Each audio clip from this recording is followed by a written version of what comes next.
हम बात कर रहे थे आपके समक्ष रत्नाकर जी के काव्य उद्धव शतक के बारे में। उद्धव शतक के काव्य कला के बारे में हम चर्चा कर रहे थे। उस काव्य कला के दो पक्ष थे, पहला भाव पक्ष और कला पक्ष। भाव पक्ष पूरा हो चुका था। कला पक्ष में हम लोग छंद और अलंकारों के बारे में चर्चा कर रहे थे। तो अलंकारों की जहाँ तक स्थिति है, मैंने आपको बतलाया था कि रत्नाकर जी के काव्य में विभिन्न अलंकारों का प्रयोग हुआ है।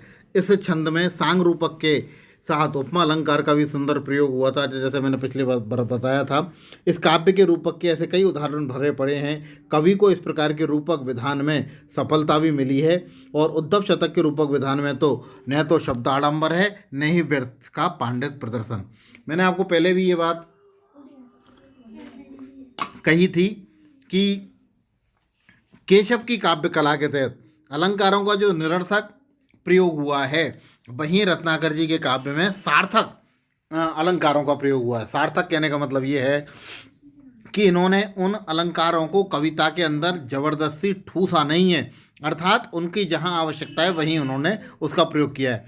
रूपक और उपमा के अतिरिक्त विभावना, अतिशोक्ति, अत्युक्ति, लोकोक्ति आदि अलंकारों का प्रयोग भी उद्धव शतक में सफलतापूर्वक हुआ है।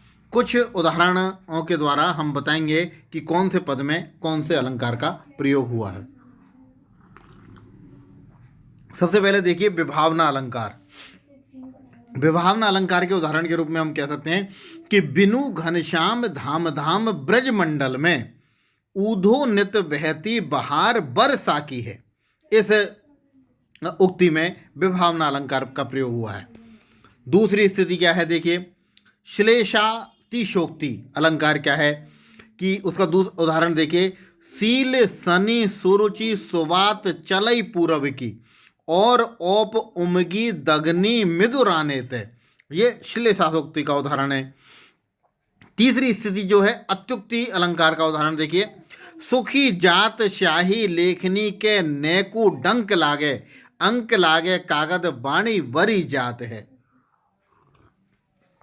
और लोकोक्ति उदाहरण के रूप में देखिए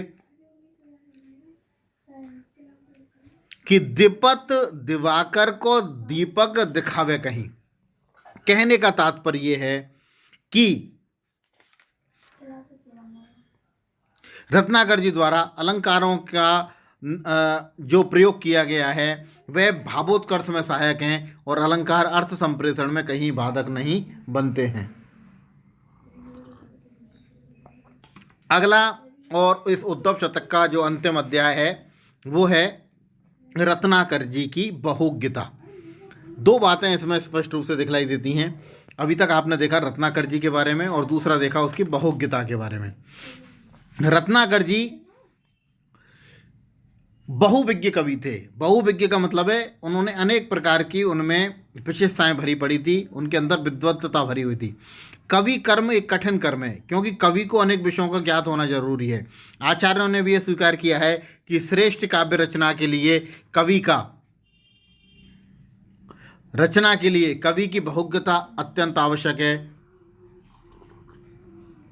रत्नाकर जी की बहुज्ञ कवि थे। उन्होंने आयुर्वेद, वेदांत, रसायन शास्त्र, योग दर्शन, विज्ञान आदि का ठोस किंतु व्यवहारिक ज्ञान था। अपने इस ज्ञान का उपयोग उन्होंने उद्धव शतक में भावोत्कर्ष के लिए किया था। गोपियों को वियोग ताप का ज्वर है। यह ज्वर विषम प्रकार का है, जो कभी चढ़ता है कभी उतरता है। कवि ने अपने आयुर्वेद के विज्ञान के सहारे इस ज्वर का भी सुंदर वर्णन किया है। देखिए कैसा वर्णन किया है। रस के प्रयोगनी के सुखद सुजोगन के जेते उपजार चारु मंजी सुखदाई है। दोबारा देखें एक बार। रस के प्रयोगनी के सुखद सुजोगन के जेते उपचार चारु मंजू सुखदाई है। तिन के चलावन की चर्चा चलावे कौन, देत ना सुदर्शन हूं या सुध सिराई है। अर्थात करत उपाय ना सुभाय लखी नारिन को, भाई क्यों अनारिनी सो भरत कहां आई है। और हाथों विष भर विषम ज्वर वियोग की चढ़ाई है, पाती कौन रोग की पठावत दवाई है।